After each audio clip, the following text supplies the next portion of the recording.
ആരാധകരെ ആത്മാവിനും സത്യത്തിലുമാണ് ദൈവത്തെ ആരാധിക്കുന്നത്. Praise the lord. Take the bite of യോഹന്നാന്റെ സുവിശേഷത്തിലെ 4-ാം അധ്യായം.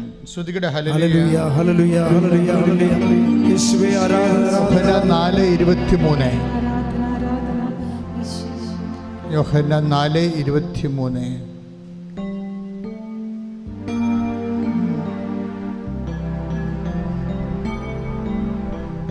യോഹന്നാൻ 4:23.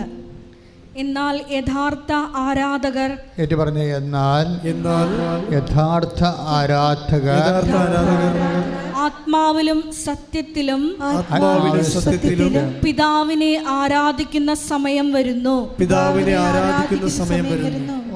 ഉടമ്പടി ഒരു ആരാധനയാണ്. ശരിക്കും എങ്ങനെയാണ് ആരാധനയുടെ മുഖമുദ്രയുള്ള ആരാധന? അവിടെ എന്താ ഉള്ളത്? ആത്മാവിലെ സത്യത്തിലുമാണ് ആരാധിക്കുന്നത്. സത്യത്തിൻ്റെ ശുശ്രൂഷയാണ്. സത്യക്കേട് കാണിച്ചാൽ ശുശ്രൂഷയ്ക്ക് സ്വാഭാവികമായ നെഗറ്റീവ് ഇഫക്റ്റ് ഉണ്ടാകും. കഴിഞ്ഞ ദിവസങ്ങളിൽ ഇവിടെ സാക്ഷ്യം ഉണ്ടായത് മോഡിയെന്നും പറഞ്ഞ ചേച്ചിയാണ്. ഭോപ്പാലിൽ നിന്നൊരു സാക്ഷ്യം, നിങ്ങൾ അത് കണ്ടു കാണും. എന്താ ഭോപ്പാലുകാരത്തിയുടെ സാക്ഷ്യം, മോഡി ചേച്ചിയുടെ സാക്ഷ്യം എന്താ? അവർ 2019 ഉടമ്പടി എടുത്ത ആളാണ്. ഉടമ്പടി എടുത്തു എന്നുള്ള കാര്യം സത്യമാണ്. അവരെന്താ പറഞ്ഞത്? ഞാൻ ഉടമ്പടി മാത്രമേ എടുത്തുള്ളൂ, അതിൻ്റെ മറ്റു കാര്യങ്ങളൊന്നും ഞാൻ ചെയ്തില്ല. മറ്റു കാര്യങ്ങൾ എന്താണ്? അതിൽ കുറേ ശുശ്രൂഷകളില്ലേ, അപ്പം ഞാൻ പ്രത്യക്ഷീകരണ പ്രാർത്ഥന മാത്രമേ ചെയ്തുള്ളൂ എന്നാ പറഞ്ഞത്. അപ്പം അതിൻ്റെ അകത്ത് എന്തെല്ലാം കാര്യമുണ്ട്? ആ പ്രാർത്ഥനയുടെ 20% മാത്രമേ അവർ ചെയ്തുള്ളൂ. അതാണ് സംഭവം. അതിൻ്റെ അകത്ത് 40% വേറെ ഉണ്ട്. എന്താ ഉള്ളത്? അത് പ്രേക്ഷിത പ്രവർത്തനങ്ങളാണ്. കർത്താവിനെ അറിയാത്തവരെ അറിയിക്കുന്ന, അറിഞ്ഞവരെ ആഴപ്പെടുത്തുന്ന പ്രേക്ഷിത പ്രവർത്തനങ്ങൾ. പിന്നെ 40% ഉള്ളത് എന്താണ്? ജീവകാരുണ്യ പ്രവർത്തനങ്ങളാണ്. അവൻ പറയണത് പോലെ ചെയ്യുന്ന ജീവകാരുണ്യ പ്രവർത്തനങ്ങളാണ്. അപ്പോൾ 80% അവർ വിട്ടുകളഞ്ഞ്. 80%, അതായത് 40% ഇവാഞ്ചലൈസേഷൻ പ്രവർത്തനങ്ങളുണ്ട്, പ്രേക്ഷിത പ്രവർത്തനങ്ങൾ, സുവിശേഷ വേല, അതവർ വിട്ടുകളഞ്ഞ്. 40% ജീവകാരുണ്യ പ്രവർത്തനങ്ങളുണ്ട്, അതും അവർ വിട്ടുകളഞ്ഞ്. അവർ ഏറ്റവും എളുപ്പമുള്ളത് മാത്രം എടുത്ത്. എന്താണ്? പ്രത്യക്ഷീകരണ പ്രാർത്ഥന. അപ്പോൾ അത് സത്യത്തിൻ്റെ ഉടമ്പടി അല്ല. ശരിക്കും സത്യത്തിൻ്റെ ഉടമ്പടി അല്ല. എന്താ സംഭവിച്ചത്? അവർ പറഞ്ഞു ഞാൻ പേപ്പർ പോലും വാങ്ങിച്ചില്ലെന്നാണ് പറഞ്ഞത്. അവരെ സത്യമായിട്ട് പറഞ്ഞു. ചിലർ പേപ്പർ വാങ്ങിച്ചില്ല എന്ന് പറഞ്ഞ്. ചില അണ്ണന്മാർ അതല്ല ചെയ്തിരിക്കുന്നത്, പേപ്പർ വാങ്ങിക്കും, ഇവിടെ വെച്ചിട്ട് പോകും. മനുഷ്യരെന്നറിയാൻ പാടില്ല. പേപ്പർ വാങ്ങിച്ചിട്ട് ന്യൂട്രല് ഇവിടെ വെച്ചിട്ട് പോകും. അവർക്ക് കൊടുക്കാൻ കഴിയില്ല. അതാണ് പ്രശ്നം. അവർക്ക് കർത്താവിനെ അറിയാത്തവരെ അറിയിക്കാൻ കഴിയില്ല, അറിഞ്ഞവരെ ആഴപ്പെടുത്താൻ കഴിയില്ല, പ്രേക്ഷിത പ്രവർത്തനം ചെയ്യാൻ കഴിയില്ല. അപ്പോൾ നിങ്ങൾ ഓർക്കേണ്ടത്, ഇത് കഴിഞ്ഞ ആഴ്ചയിൽ വായിച്ചത് 14 കെട്ട്, ഒരു കെട്ട് മേടിക്കാൻ പറഞ്ഞിട്ട് 14 കെട്ട് മേടിച്ച് 14 ജില്ലയിൽ പോയ ആൾക്കാരുടെ കൂടെയാണ് നിങ്ങൾ മത്സരിക്കണത്. മനസ്സിലായില്ലേ?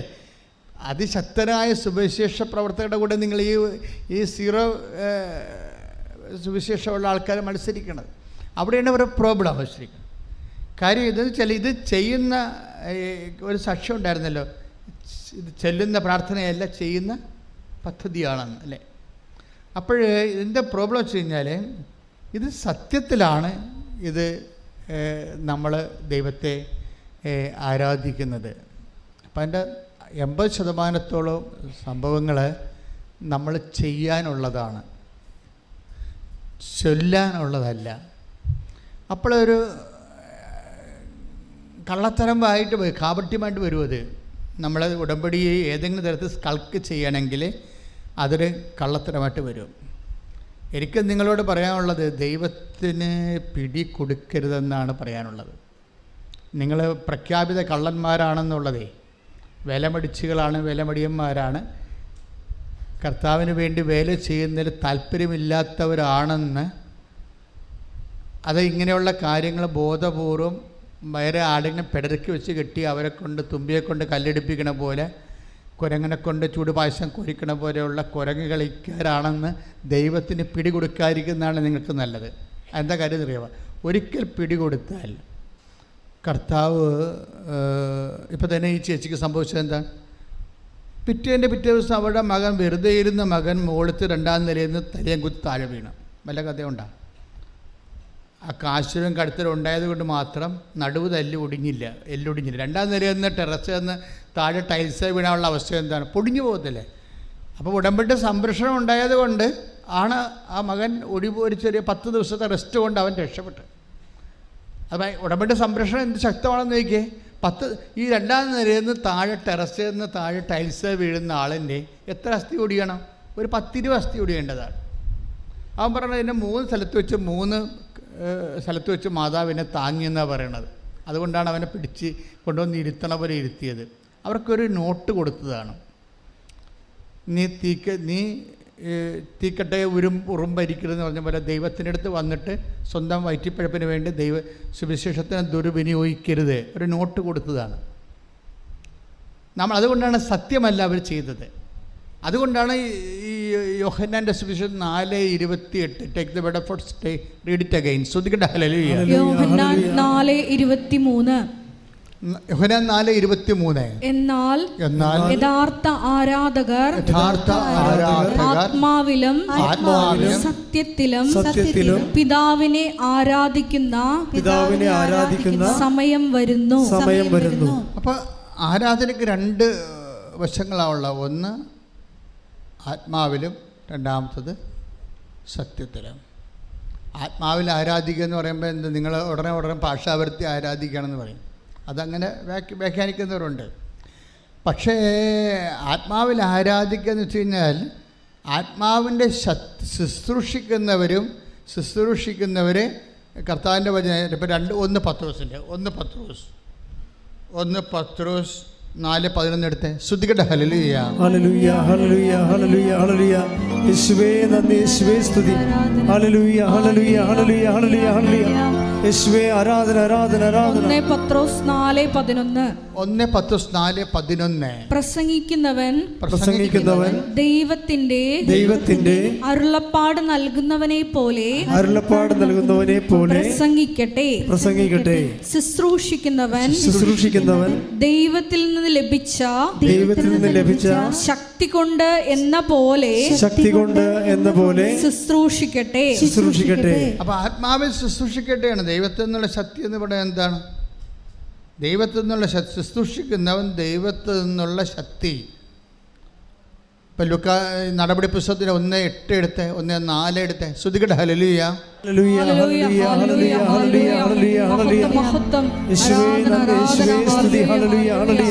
അപ്പോസ്തല പ്രവർത്തനങ്ങൾ 1:8. എന്നാൽ പരിശുദ്ധാത്മാവ് നിങ്ങളുടെ മേൽ വന്നു കഴിയുമ്പോൾ നിങ്ങൾ ശക്തി പ്രാപിക്കും. ഇപ്പൊ ദൈവത്തിൽ നിന്ന് ആത്മാവിന് ശക്തി എന്ന് പറഞ്ഞു കഴിഞ്ഞാൽ ദൈവത്തെ ശുശ്രൂഷിക്കുന്നവർ പരിശുദ്ധാത്മാവിൻ്റെ കൃപയിലും ശക്തിയിലുമാണ് അവർ ശുശ്രൂഷിക്കുന്നത്. അപ്പോൾ അവർക്ക് നടന്നാലേ അവർ തളരത്തില്ല. കുറേ കാര്യങ്ങൾ ആത്മാവിൻ്റെ ശക്തിയിൽ പ്രവർത്തിക്കുന്നതിനെക്കുറിച്ച് കർത്താവിൻ്റെ വചനം ഒത്തിരിയേറെ പറയുന്നുണ്ട്. അവർ നടന്നാൽ ക്ഷീണിക്കത്തില്ല. Take the word of God. ശ്രദ്ധിക്കട്ടെ. ഹല്ലേലൂയ. നമുക്കൊരു പാട്ട് പാടാം. ശ്രദ്ധിക്കട്ടെ. ഹല്ലേലൂയ.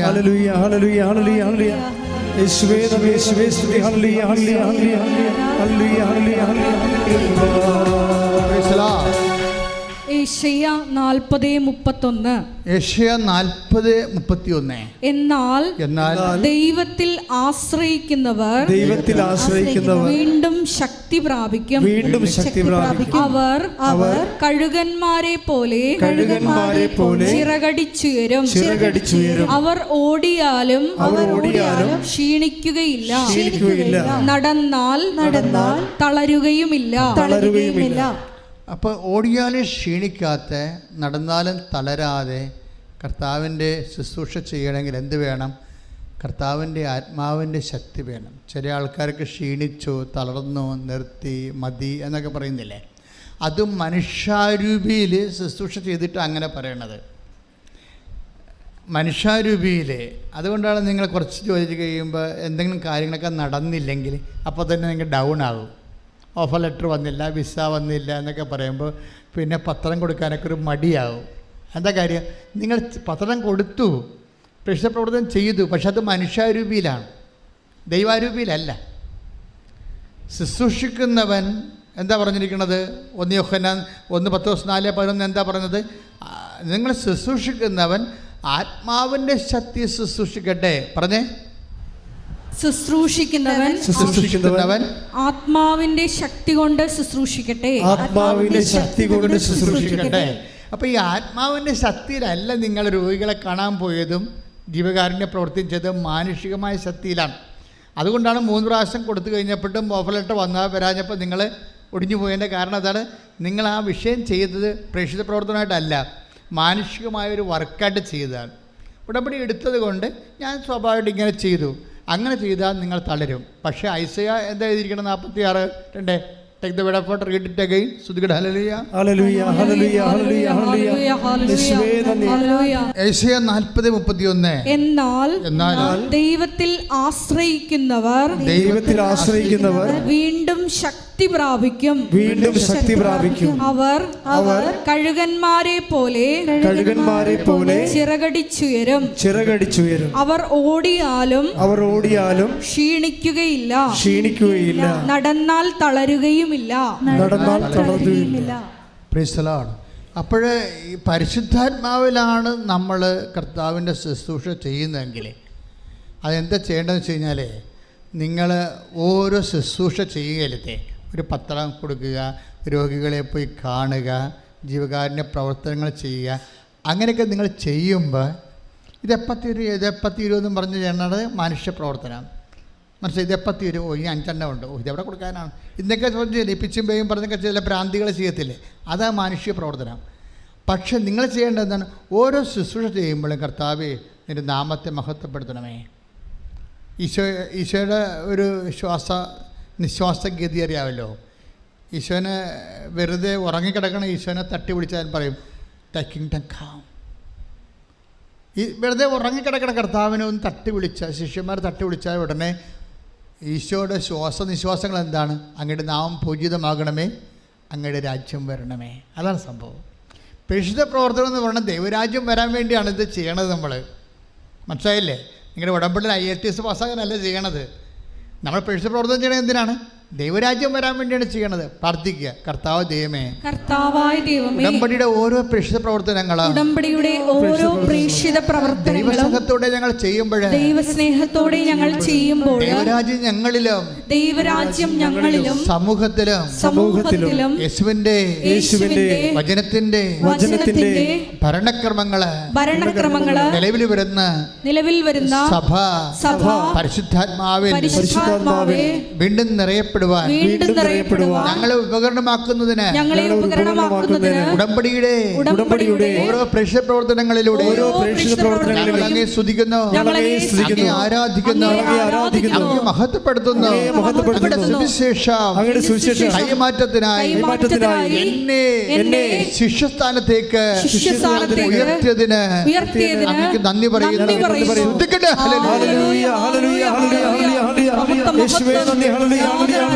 പരിശുദ്ധാത്മാവേ എന്നെ സ്വർഗത്തിന്റെ ഉപകരണമാക്കണമേ. ഒന്ന് പറഞ്ഞേ, പരിശുദ്ധാത്മാവേ എന്നിൽ നിറയണമേ. പരിശുദ്ധാത്മാവേ എന്നിൽ നിറയണമേ. പരിശുദ്ധാത്മാവേ എന്നെ അഭിഷേകം ചെയ്യണമേ. പരിശുദ്ധാത്മാവേ എന്നെ അഭിഷേകം ചെയ്യണമേ. പരിശുദ്ധാത്മാവിനെ സ്വർഗത്തിന്റെ ഉപകരണമാക്കണമേ. പരിശുദ്ധാത്മാവേ എന്നെ സ്വർഗത്തിന്റെ ഉപകരണമാക്കണമേ. ദൈവരാജ്യത്തിന്റെ വ്യാപനത്തിനായി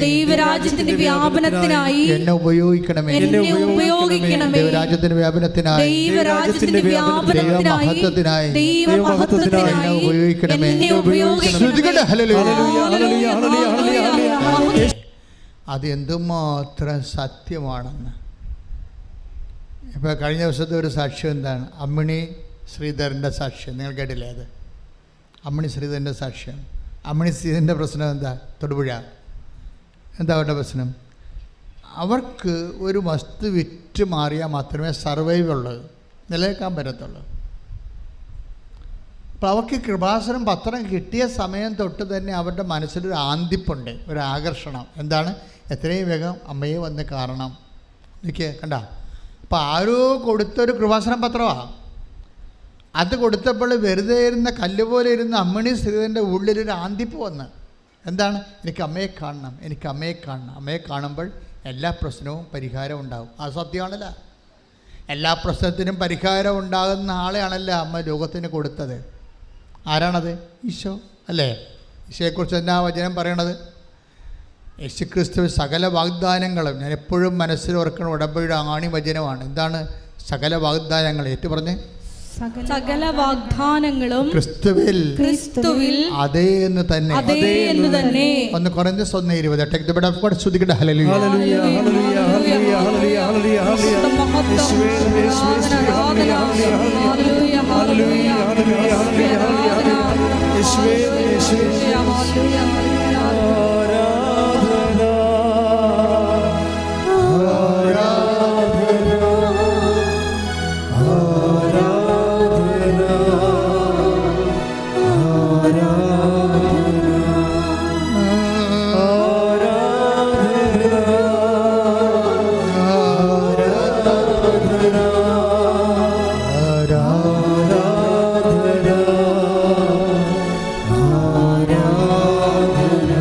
പരിശുദ്ധ പരമദിവ്യകാരുണ്യത്തിന് ആരാധനയും സ്തുതിയും പുകഴ്ചയും ഉണ്ടായിരിക്കട്ടെ. 2 കൊരിന്തോസ് 1:20. ദൈവത്തിന്റെ സകല വാഗ്ദാനങ്ങളും, ദൈവത്തിന്റെ സകല വാഗ്ദാനങ്ങളും ക്രിസ്തുവിൽ അതേ എന്ന് തന്നെ. അപ്പോൾ സകല വാഗ്ദാനങ്ങളുമാണ് മനുഷ്യനെ ഈ ഫിസിക്കാലിറ്റി മെയിൻറ്റെയിൻ ചെയ്യാൻ, അവൻ്റെ സ്പിരിച്വാലിറ്റി അലൗകികമായ ആവശ്യങ്ങളെ അഭിമുഖീകരിക്കാൻ, അവൻ്റെ സ്പിരിച്വാലിറ്റി മെയിൻറ്റെയിൻ ചെയ്യാൻ ദൈവത്തിൻ്റെ സംവിധാനത്തിൻ്റെയും പദ്ധതിയുടെയും പേരാണ് ക്രിസ്തു. അതുകൊണ്ട് ക്രിസ്തുവിൽ എന്താ സംഭവിച്ചിരിക്കുന്നത്? 2 കൊരിന്തോസ് 1:20 എന്താ പറയണത്? സകല വാഗ്ദാനങ്ങൾ, ഏറ്റു പറഞ്ഞ്, സകല വാഗ്ദാനങ്ങളും ക്രിസ്തുവിൽ അതേ തന്നെയാണ്. അപ്പോൾ ഇങ്ങനെ എല്ലാ വാഗ്ദാനങ്ങളും നിറവേറുന്ന, എല്ലാ ആവശ്യങ്ങളുടെ മേലും ആശ്വാസം ലഭിക്കുന്ന ദൈവത്തിൻ്റെ പദ്ധതിയായ ക്രിസ്തുവിനെ ലോകത്തിന് കൊടുത്തതാരാണ്? മരിയൻ, അമ്മയാണ് അല്ലേ? അപ്പോൾ അതുകൊണ്ട് തന്നെയാണ് നമ്മൾ ഇപ്പോൾ അമ്മിണി ശ്രീധ എന്താ പറയണത്? അമ്മയെ കണ്ടാൽ എൻ്റെ പ്രശ്നത്തിന് പരിഹാരമാകും. അമ്മയുടെ പ്രശ്നം എന്താ? അമ്മയുടെ പ്രശ്നം സീരിയസ് പ്രശ്നമാണ്. കാര്യം അവരുടെ വസ്തു ഒരു 300 പേര് വന്ന് കണ്ടു പോയിരിക്കുക. 300 പേര് നിൽക്കുക. ഒരു വസ്തു വിൽക്കാതെ അവർക്ക് ജീവിക്കാൻ നിവർത്തിയില്ല, കടമാണ്. അപ്പം കടക്കാർ കഴുത്തിന് പിടിക്കണ ഒരവസ്ഥയിൽ ശ്വാസം പിടിക്കാൻ വേണ്ടി ശ്വാസം മുട്ടി നിൽക്കുന്ന അവസ്ഥയിലാണ് ഈ പത്രം കിട്ടണത്. അപ്പോൾ എൻ്റെ മക്കൾ ഓർക്കണം, നിങ്ങൾ പത്രം ഒരു മനുഷ്യനെ കൊടുക്കുമ്പോൾ അവർ കടക്കാർ അവിടെ കഴുത്തിന് പിടിച്ച് ശ്വാസം മുട്ടിച്ച് കൊല്ലാൻ വേണ്ടി പോകുമ്പോൾ, അവർ ചാകാൻ വേണ്ടി പോകുമ്പോഴാണ് നിങ്ങൾ ഈ പത്രം കൊണ്ട് ചെല്ലണത്. എന്താ കാര്യം? അപ്പോൾ ആ പത്രം കിട്ടിയപ്പോൾ അവർക്ക് അമ്മയോട് ഒരു ആയ്പ് വന്നു, ഒരാകർഷണം വന്നു. എന്താണ്? അമ്മയെ കണ്ട എൻ്റെ കാര്യത്തിനൊരു തീരുമാനം ഉണ്ടാകും. അപ്പോൾ അവർ അടുത്ത ഒരു സമയത്ത്, അവർക്ക് പറ്റിയ ഒരു സമയത്ത് അവരിവിടെ വന്നു. അവരിവിടെ വരുമ്പോൾ ഓർക്കണം, എന്താ അറിയാം, അവർ എങ്ങനെ എനിക്ക് ഉടമ്പടി എടുത്ത് വിജയിപ്പിക്കാൻ പറ്റും, അതാണ്. എങ്ങനെ എനിക്ക് ഉടമ്പടി എടുത്ത്, ഈ ദൈവസ്നേഹമുള്ളവർക്ക് അങ്ങനെ തോന്നും. ദൈവസ്നേഹം ഇല്ലാതെ കാര്യത്തിന് മാത്രം പ്രസക്തമുള്ളവർക്ക് എങ്ങനെ ഇതിൻ്റെ പകുതി ചെയ്ത് ഇതിന് ദൈവത്തിൻ്റെ കണ്ണിൽ പൊഴിയിടാൻ പറ്റും, അങ്ങനെ ചിന്തിക്കുന്നവരുണ്ട്. എങ്ങനെ ഉടമ്പടിക്ക് പറഞ്ഞിരിക്കുന്നതിൻ്റെ കാര്യത്തിൻ്റെ പകുതി ചെയ്യാൻ പറ്റും, പകുതി ചെയ്ത് ദൈവത്തിൻ്റെ കണ്ണിൽ പൊടിയിട്ട് അനുഗ്രഹം അടിച്ചു മാറ്റാൻ പറ്റും, അങ്ങനെ ചിന്തിക്കുന്ന ആൾക്കാരുണ്ട്. പക്ഷേ അമ്മിണി ശ്രീധരൻ ആ ടൈപ്പല്ല. അവർ കൊതിയോടുകൂടി വന്ന് ആർത്തിയോടുകൂടി ഉടമ്പടി ചെയ്ത് അവർ ആ ഉടമ്പടി പ്രകാരം എല്ലാം ചെയ്യാൻ വേണ്ടി തീരുമാനിച്ചു. അവർ നടപ്പിലെഴുതുമ്പോൾ അന്ന് രാത്രി അമ്മ അവൾക്ക് പ്രത്യക്ഷപ്പെടും. എന്നിട്ട് അവൾ എന്താ പറയണം? അവളോട് പറയണത്, നീ 17 പറഞ്ഞ ഡേറ്റ് കുറിച്ചിട്ടോ, അന്ന് നിൻ്റെ പ്രശ്നങ്ങളെല്ലാം തീരുമെന്ന്. 17 ഇന്നേക്ക് 17-ാം ദിവസം നിൻ്റെ പ്രശ്നങ്ങളെല്ലാം തീരും. അമ്മിണി ശ്രീധരൻ അമ്മ പറഞ്ഞതും കേട്ട് 1, 2, 3, 4, 5 എന്ന് പറഞ്ഞ് എണ്ണിയിരിക്കുകയാണ്. 17-ാം ദിവസം ഈ 300 പേര് വന്നിട്ട് എടുക്കാണ്ട് പോയ സ്ഥലം 17-ാം ദിവസം ഒരു മനുഷ്യൻ വന്ന് അഡ്വാൻസ് കൊടുത്ത് ആ സ്ഥലം എടുത്തുകൊണ്ട് പോയി. ശ്രുതികട്ടെ ഹല്ലേലൂയ. സമയബന്ധിതമായി ഞങ്ങളുടെ വിഷയങ്ങളുടെ മേൽ ഇടപെടുന്ന കാരുണ്യത്തിന് നന്ദി പറയുന്നു. മഹത്വം, ആരാധന, ആരാധന, ആരാധന. ഇത്രയും സത്യം ക്രിസ്റ്റൽ ക്ലിയർ, പകൽ പോലെ വെളിച്ചത്തോടാണ് ഉടമ്പടി നിൽക്കുന്നത്. അപ്പോൾ സ്വാഭാവികമായിട്ടും നിങ്ങൾ അതിൻ്റെ അടുത്ത് പിന്നെ ഉടായ്പ കാണിക്കരുത്. അപ്പോൾ നിങ്ങൾ ഫ്രോഡായിട്ട് ബ്രാൻഡഡ് ആവും. ഇത്രയും സത്യസന്ധമായിട്ട് ദൈവം ചെയ്യുമ്പോൾ നമ്മൾ അതിനേക്കാൾ സത്യമായിട്ട് ആണ് ശുശ്രൂഷ ഏർപ്പെടുന്നത്. അല്ലാതെ നിങ്ങളതെങ്ങനെ കുറച്ച് ചെയ്യാൻ പറ്റും, അല്ലെങ്കിൽ പപ്പായെ കൊണ്ട് എന്ത് ചെയ്യിപ്പിക്കാൻ പറ്റും, മമ്മിയെ കൊണ്ട് എന്ത് ചെയ്യിപ്പിക്കാൻ പറ്റും, ഞാനെന്ത് ചെയ്യാൻ പറ്റും, അങ്ങനെ എങ്ങനെയെങ്കിലും പകർത്ത് കൊടുക്കാൻ പറ്റുമോ, പകർച്ച കൊടുക്കാൻ പറ്റുമോ? സുവിശേഷ വേലയെ ദൈവസ്നേഹം ഇല്ലാത്തപ്പോഴാണ് നമുക്കിതുപോലെ മറ്റുള്ളവരെ കൊണ്ട് ചെയ്യിക്കാൻ പറ്റുമോ എന്ന് വെച്ചാൽ. അപ്പം നിങ്ങളുടെ പ്രോബ്ലം എന്താണ്? You have no love of God. കർത്താവിൻ്റെ അസസ്മെൻ്റ് എന്താണ്? 5:42 എടുത്ത് യോഹന്നാന്റെ സുവിശേഷം. ശ്രുതികട ഹല്ലേലൂയ, ഹല്ലേലൂയ, ഹല്ലേലൂയ, ഹല്ലേലൂയ. മഹത്വം, മഹത്വം, യേശുവേ ആരാധന, ആരാധന. ഹല്ലേലൂയ, ഹല്ലേലൂയ, ഹല്ലേലൂയ, ഹല്ലേലൂയ, ഹല്ലേലൂയ. യേശുവേ സ്തുതി, ഹല്ലേലൂയ. യോഹന്നാൻ 5:42. യോഹന്നാൻ 5:42. എനിക്ക് നിങ്ങളെ അറിയാം. ഒന്ന് പറഞ്ഞു, എനിക്ക് നിങ്ങളെ അറിയാം. എനിക്ക് നിങ്ങളെ അറിയാം. നിങ്ങളിൽ ദൈവസ്നേഹമില്ല. നിങ്ങളിൽ ദൈവസ്നേഹമില്ല. ഇത് ദൈവത്തിൻ്റെ മുമ്പിൽ നിന്ന് കേട്ടാൽ തീർന്ന പരിപാടി. നമ്മുടെ പരിപാടി പൊട്ടി. എന്താ ഇത്? ദൈവത്തിൽ നിന്ന് നിങ്ങളെക്കുറിച്ചൊരു അസസ്മെൻ്റ് കിട്ടാൽ, I know you have no love of God. വേറെ ഒന്ന് പറഞ്ഞില്ലെങ്കിൽ നിങ്ങൾ ശപിക്കപ്പെട്ടവരാണ്, ആനകൂലെന്ന് ദൈവം പറയത്തില്ല. പക്ഷെ ദൈവം പറയുന്നത് എന്താണ്? I know you have no love of God. ദൈവം നമ്മൾ അസസ് ചെയ്യണം. എങ്ങനെയാണ്? നിങ്ങൾ ഈ ഉടമ്പടി സാമട്ടിലെ വാദപ്പനിക്കാരെ പോലെ ഈ പനി വന്ന ആൾക്കാർ ഭക്ഷണം കഴിക്കണം മടുപ്പായിട്ട് കഴിക്കത്തില്ലേ പനി വന്ന ആൾക്കാർ? അതുപോലെ നിങ്ങൾ മടുപ്പായിട്ടാണ് പ്രേക്ഷിത പ്രവർത്തനം ചെയ്യണമെങ്കിൽ നിങ്ങൾക്ക് പനിയാണ്, ആത്മാവിന് പനിയാണ്. അത് ക്ലിയർ അല്ലേ? പനി വന്നിരുന്ന ആൾക്കാർ ഭക്ഷണം കഴിക്കണം മടുത്തല്ലേ? അതുപോലെ പ്രേക്ഷിത പ്രവർത്തനം, രോഗികളെ പോയി കാണണം, അതുപോലെ തന്നെ വസ്ത്രമില്ലാത്തവർക്ക് വസ്ത്രം കൊടുക്കണം, അതുപോലെ തന്നെ നമ്മൾ ചെയ്യുന്ന ജീവകാരുണ്യ സുവിശേഷ പ്രവർത്തനങ്ങൾ. ചില ആൾക്കാർ യൂട്യൂബിൽ സുവിശേഷം കാണും, പക്ഷെ ഷെയർ ചെയ്യത്തില്ല. അകപ്പാടെ ഈ ഒരു വിരൽ കൊണ്ടൊന്ന് നിൽക്കിയാൽ മതി, ചെയ്യത്തില്ല. അത് ചെയ്യാത്തത് എന്താണ്? അവർക്ക് ചെയ്യാൻ കഴിയാഞ്ഞിട്ടല്ല. I know you have no love of God. ദൈവസ്നേഹമില്ല. എന്തുകൊണ്ടാണ് യൂട്യൂബ് നിങ്ങൾ ഷെയർ ചെയ്യാത്തത്? എന്തുകൊണ്ടാണ് സബ്സ്ക്രിപ്ഷൻ ഇപ്പോഴും നിങ്ങൾ സബ്സ്ക്രൈബ് അത് നോക്കാത്തത്? എന്തുകൊണ്ടാണ് സാക്ഷ്യം ഷെയർ ചെയ്യാത്തത്?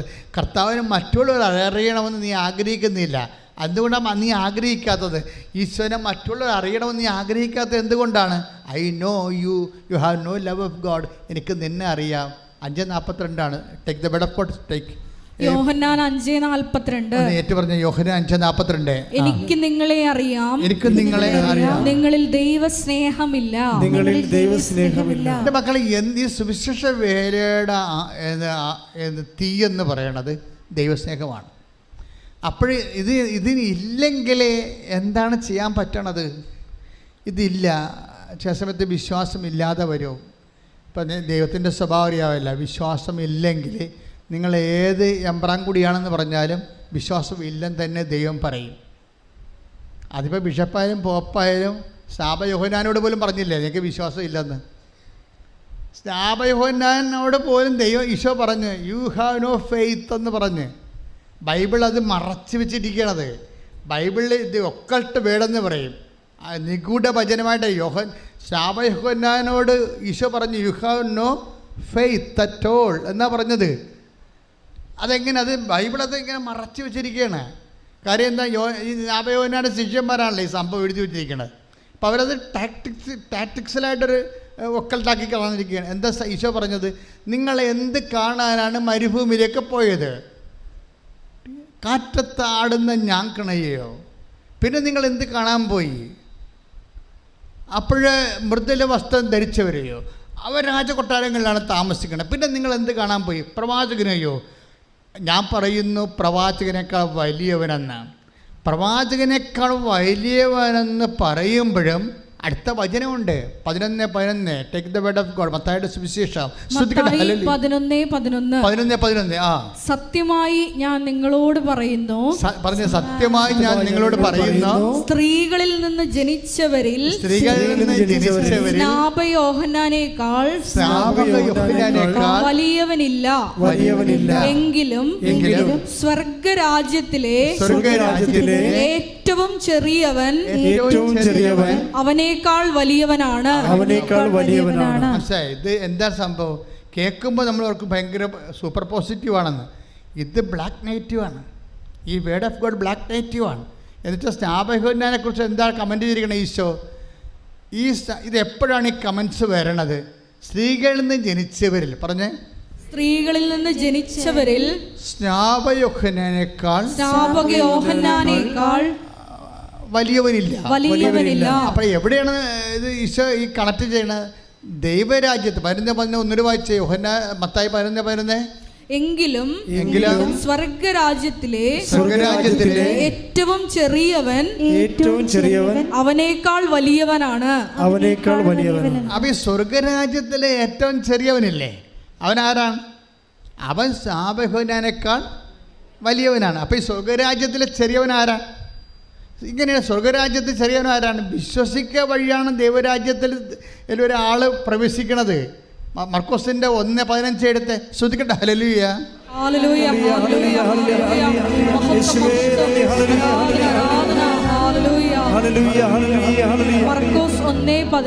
മർക്കോസ് 1:15. അവൻ പറഞ്ഞു, സമയം പൂർത്തിയായി, ദൈവരാജ്യം സമീപിച്ചിരിക്കുന്നു. അനുദപിച്ച് സുവിശേഷത്തിൽ വിശ്വസിക്കുവിൻ. അനുദപിച്ച് സുവിശേഷത്തിൽ വിശ്വസിക്കുന്നവനാണ് ദൈവരാജ്യത്തിലെ അംഗം. ഏറ്റവും ചെറിയവനെന്ന് പറയുന്ന ബേസിക് മെമ്പർ. ദൈവരാജ്യത്തിലെ ബേസിക് മെമ്പർ ആരാണ്? അനുദപിച്ച് സുവിശേഷത്തിൽ വിശ്വസിക്കുന്നവനാണ്. ഈ ബേസിക് മെമ്പറിനേക്കാൾ ചെറിയവനാണ് യോഹന്നാൻ എന്ന് പറയുമ്പോഴേ അക്ക് ഫെയ്ത്തിലെന്നല്ല പറയണത്. അതല്ലേ പ്രശ്നം. അതായത് മർക്കോസിൻ്റെ 1:15 അനുസരിച്ച് അനുദപിച്ച് സുവിശേഷത്തെ വിശ്വസിക്കുന്നവരാണ് ദൈവരാജ്യത്തിലെ ബേസിക് മെമ്പർ. ഈ ബേസിക് മെമ്പറിനേക്കാൾ ചെറിയവനാണ് സ്നാപയോഹന്നാനെന്ന് മത്തായി 11:11 പറയുമ്പോൾ അതിൻ്റെ അർത്ഥം സ്നാപയോഹന്നാന് സാധാരണ മനുഷ്യരെക്കാൾ വിശ്വാസം കുറവാണെന്നാണ്. എന്തുകൊണ്ടാണ് അങ്ങനെ സംഭവിച്ചത്? വരാനിരിക്കുന്നവൻ നീയാണോ എന്നൊരു ചോദ്യം ചോദിച്ചിട്ടാണ്. വരാനിരിക്കുന്നവൻ നീയാണോ, അതോ ഞങ്ങൾ വേറെ ആരെങ്കിലും പ്രതീക്ഷിക്കണമോ? അല്ലേ? ആ ചോദ്യം ഒരിക്കലും ചോദിക്കാൻ പറ്റാത്തതായിരുന്നു. ഞാനാണ് കാലത്ത് ക്രിസ്തുവായിരുന്നെങ്കിൽ സ്നാപയോഹന്നാൻ്റെ ചാപ്റ്റർ എടുത്ത് മാറ്റിക്കളഞ്ഞാണ്. എന്താ കാര്യം? ഇതാ ദൈവത്തിൻ്റെ കുഞ്ഞാടെന്ന് യോഹന്നാൻ 1:29 പറഞ്ഞ ആളാണെങ്കിൽ ആരാണ്? യോഹന്നാൻ 1:29 എടുത്ത് ശ്രദ്ധിക്കട്ടെ.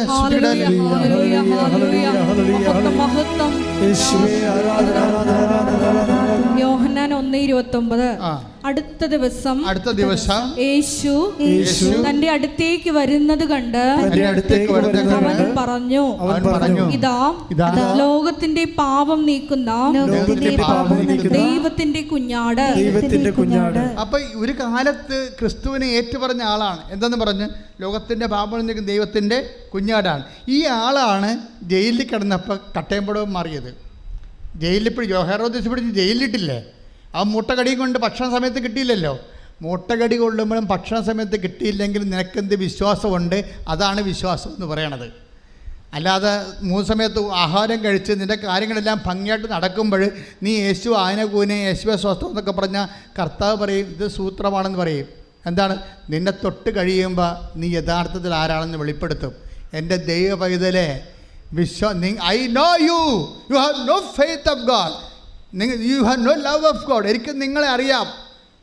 ഇപ്പം 4:12 യോഹന്നാൻ നമ്മൾ വായിക്കുമ്പോൾ എനിക്ക് നിങ്ങളെ അറിയാം, നിങ്ങൾ ദൈവസ്നേഹമില്ല എന്ന് പറഞ്ഞ പോലെ തന്നെയാണ് ഇപ്പോൾ യോഹന്നാനെ കുറിച്ച് പറയണത്. I know you, you have no faith at all. നിനക്ക് വിശ്വാസമില്ല. അത് യോഹന്നാൻ്റെ മുഖത്ത് നോക്കിപ്പോലും അങ്ങനെ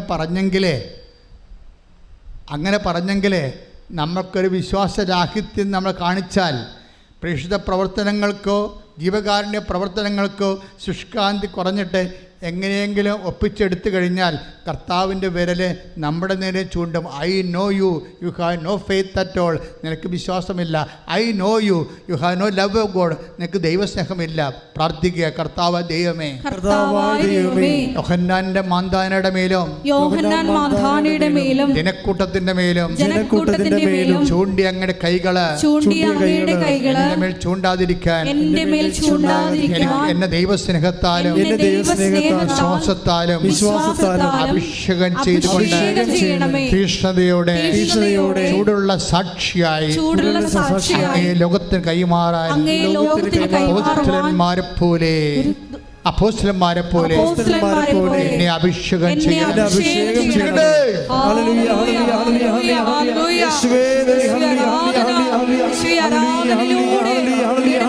ചൈതന്യം ഞങ്ങളിൽ നിറയ്ക്കണമേ എന്ന് പ്രാർത്ഥിക്കുന്നു.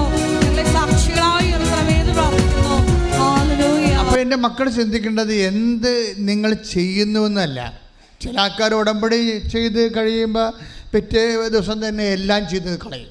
2-3 ദിവസത്തിനുള്ളിൽ ഇതിന് ഉടമ്പടിയുടെ എല്ലാ പരിപാടിയും ചെയ്ത് മാറ്റും. എല്ലാ പരിപാടിയും ചെയ്ത് മാറ്റും. അത് യാന്ത്രികമായിട്ട് ചെയ്ത് മാറ്റുകയാണ്. എന്താ കാര്യം? ആ ഉത്തരവാദിത്തം കഴിഞ്ഞല്ല. ആ ഉത്തരവാദിത്തം കഴിഞ്ഞു വെക്കാൻ. ഉടമ്പടി ഉത്തരവാദിത്വം എന്ന് പറയണത് ദൈവസ്നേഹത്താലാണ് നീ ചെയ്യണമെന്ന് ആദ്യം ഒരു ഇൻട്രോസ്പെക്ഷൻ നടത്തണം. ദൈവസ്നേഹത്തിലാണ് ചെയ്യണത്, ദൈവവിശ്വാസത്തിലാണ് ചെയ്യണത്. കാര്യം എന്താ വെച്ചാൽ ദൈവത്തിനെ സംബന്ധിച്ചിടത്തോളം നമുക്ക് ദൈവസ്നേഹമില്ലെങ്കിൽ you will be branded as an unbeliever. കർത്താവിൻ്റെ ഒരു രീതി എന്ന് പറയണത് നിങ്ങൾ എന്താണ് അത് ഇന്നല്ലെങ്കിൽ നാളെ ഈശോ അത് പറഞ്ഞിരിക്കും. 2000 കൊല്ലം കഴിഞ്ഞാലും പറയും. നിങ്ങൾ എന്താണ് അതെന്താണെന്നുള്ളത് ഈശോ പറയും. ഈശോയുടെ ഒരു രീതി അതാണ്. ദൈവം സത്യമായതുകൊണ്ട് അഡ്ജസ്റ്റ്മെൻ്റ് ഒന്നുമില്ല. അയ്യോ നമ്മുടെ ആളാണല്ലോ, കുറേ നാൾ നമ്മൾ ദൈവം എന്നെ വിളിച്ച് നടന്നതല്ലേ, അപ്പോൾ ഒരു കോംപ്രമൈസ് ചെയ്തേക്കാനോ. യാക്കോബിനോട് കാണിക്കാത്ത കോംപ്രമൈസ് ദൈവം നമ്മളോട് കാണിക്കുക ഇല്ലേ? യാക്കോബിനെ നാഥാനിയേൽ എന്താ ഒരു, അതായത് 1:47 യോഹന്നാൻ 1:47 ശ്രുതികട യോഹന്നാൻ 1:47 നഥാനിയേൽ തന്റെ അടുത്തേക്ക് വരുന്നത് കണ്ട് യേശു അവനെ പറ്റി പറഞ്ഞു. ഇതാ നിഷ്കപടനായ ഒരു യഥാർത്ഥ ഇസ്രായേൽക്കാരൻ. അപ്പം നാഥാനിയനോട് പറയണേ, നാഥാനെ കണ്ടപ്പോൾ പറഞ്ഞതാണ് ഇതാ നിഷ്കപടനായ ഒരു യഥാർത്ഥ ഇസ്രായേൽക്കാരൻ. എന്തുകൊണ്ടാണ് നാഥാന്യൻ ആ ബ്രാൻഡ് ചെയ്തത്? അവൻ നിഷ്കളങ്കനാണെന്ന് പറയാൻ കാര്യം എന്താണ്? കളങ്കിതനായ ഒരു ഇസ്രായേൽക്കാരനുണ്ടായിരുന്നു. ആരാണ്? യാക്കോബ് കളങ്കിതനായിരുന്നു. എന്താ കാര്യം? കാപട്യം കാണിച്ചിട്ടാണ്. കളങ്കിതനാണെങ്കിൽ നീയെങ്കിൽ അങ്ങനെ ബ്രാൻഡായി കഴിഞ്ഞാൽ ഇപ്പം ഈ കഥ കർത്താവ് നാഥാന്യനെ കാണുന്നത് എന്നാളാണ്. യാക്കോബ് എന്ന് പറയുന്നത് എബ്രഹാത്തിൻ്റെ മകൻ ഇസഹാക്കിൻ്റെ മകൻ യാക്കോബിന് 2 മക്കൾ. ഇസഹാക്കിന് 2 മക്കൾ, യാക്കോബും യേശാവും ചേട്ടൻ്റെ അപ്പം മരിക്കാൻ നേരത്ത്, അതായത് ഇസഹാക്ക് അതിൻ്റെ പ്രായമായ കാലത്ത് ഇസഹാക്ക് മകനെ നീയല്ലേ ആദ്യജാതൻ, ഞാൻ നിന്നെ ബ്ലെസ് ചെയ്യാം, അപ്പം ഗോത്രപരമായ ദൈവാനുഗ്രഹം നിനക്ക് കിട്ടും, നീ പോയി കാട്ടിൽ പോയി ഒരു മൃഗത്തെ പിടിച്ച് പാകം ചെയ്ത് കൊണ്ടുപോവാ, ഞാൻ ഭക്ഷിച്ച് സന്തോഷിച്ചിട്ട് നിന്നെ ആശീർവദിക്കാമെന്ന് പറയും. അത് കേട്ട റബേക്ക യാക്കോബിൻ്റെ അമ്മ യേശാവിന് അനുഗ്രഹം കിട്ടുമെന്ന് വിചാരിച്ചുകൊണ്ട് യാക്കോബിനെ അനുഗ്രഹം അടിച്ചു മാറ്റാൻ വേണ്ടി യേശാവിൻ്റെ ഉടുപ്പെടുത്തിട്ട് യാക്കോബിനെ ധരിപ്പിക്കും. എന്നിട്ട് വീട്ടിൽ നിന്നിരുന്ന് ആടിനെ കൊന്ന് പെട്ടെന്ന് യേശാവ് വരണമാകുമ്പോൾ തന്നെ യാക്കോബ് യേശാവിൻ്റെ ഉടുപ്പ് വിട്ട് ആടും ആട്ടിറച്ചിയും അതുപോലെ തന്നെ അപ്പവുമായിട്ട് കൊണ്ടുവന്ന് ഇസഹാക്കിന് മുമ്പ് വെക്കും. ഇസഹാക്ക് യാക്കോബിനെ കെട്ടിപ്പിടിക്കുമ്പോൾ യേശാവിൻ്റെ ഉടുപ്പ് മുഴുവൻ രോമവസ്ത്രമല്ലേ. അപ്പോൾ ഇസഹാക്ക് പറയും, ഇത് എൻ്റെ മകൻ യേശാവിൻ്റെ ഉടുപ്പാണിത്, വയലിലെ കർത്താവിൻ്റെ വയലിലെ മണമാണെന്നൊക്കെ പറഞ്ഞിട്ട് ആ മനുഷ്യൻ അന്ധനായിരുന്നു. അതുകൊണ്ടാണ് ഇവനെ പറ്റിച്ചത്. പക്ഷെ പറ്റിച്ച് യാക്കോബ് കഴിഞ്ഞുള്ള അവകാശം വാങ്ങിച്ചെടുത്തെങ്കിലും യാക്കോബ് മരിച്ച് 2000 കൊല്ലം കഴിയുമ്പോഴാണ് ഈശോ വരുന്നത്. ഈ 2000 കൊല്ലം കഴിഞ്ഞു അന്നത്തെ കാപട്യം ബ്രാൻഡ് ചെയ്യപ്പെടും. അതാണ് നിങ്ങൾ ചിന്തിക്കേണ്ടത്. കർത്താവിൻ്റെ അടുത്തൊക്കെ ഒരു കളി കളിച്ചാൽ തേച്ചാലും വായിച്ചാലും പോകത്തില്ല സാധനം. നാഥാന്യന് വരുമ്പോൾ കർത്താവ് പറയും, ഇതാ ഒരു യഥാർത്ഥ ഇസ്രയേലിൻ. പണ്ടൊരു കള്ളനുണ്ടായിരുന്നെന്ന് യാക്കോബ്. ഇസ്രയേലിന്, യാക്കോബിൻ്റെ പേര് ഇസ്രയേലൻ തന്നെയാണ്. അതുകൊണ്ട് നാഥാന്യനെ കാണപ്പെടുമ്പോൾ ഇതാ ഒരു യഥാർത്ഥ ഇസ്രയേലിയൻ. ഇവരിന് കളങ്കമൊന്നുമില്ല, ഒരു കളങ്കിതനുണ്ടായിരുന്നെന്ന്. യാക്കോബിൻ്റെ ദൈവം എന്നൊക്കെ പറഞ്ഞ് നാട്ടുകാരെ പ്രാർത്ഥിക്കുന്നുണ്ടെങ്കിലും അവൻ കളങ്കിതനാണെന്നുള്ള കാര്യം കർത്താവ് മറച്ചു വെക്കുന്നില്ല. This is Jesus. നിങ്ങൾ ഉടമ്പടി എടുത്ത് കളങ്കിതരാകരുത്. അതാണ്, ദാറ്റ്സ് മൈ പോയിൻറ്റ്. നിങ്ങൾ ഏതെങ്കിലും കണ്ണുകൊണ്ട് ഇരുട്ടുകൊണ്ട് വിട്ടടച്ചിട്ട് ഏതെങ്കിലും പകുതി ചെയ്യാതെ അനുഗ്രഹം അടിച്ചു മാറ്റാവുന്നൊന്നും വിചാരിക്കരുത്. 10 കൊല്ലമല്ല 100 കൊല്ലം കഴിഞ്ഞാലും കർത്താവ് പറയും നിങ്ങൾ കളങ്കിതയാണെന്ന് പറയും. എന്തിനാ പ്രാർത്ഥിക്കുക? കർത്താവായ ദൈവമേ, ആത്മാവിലും സത്യത്തിലും അങ്ങയെ ശുശ്രൂഷിക്കുവാൻ എനിക്ക് ദൈവസ്നേഹത്തിന്റെ ദൈവത്തിലുള്ള വിശ്വാസത്തിന്റെ വരം നൽകി അഭിഷേകിക്കണമേ. ശ്രദ്ധിക്കട്ടെ.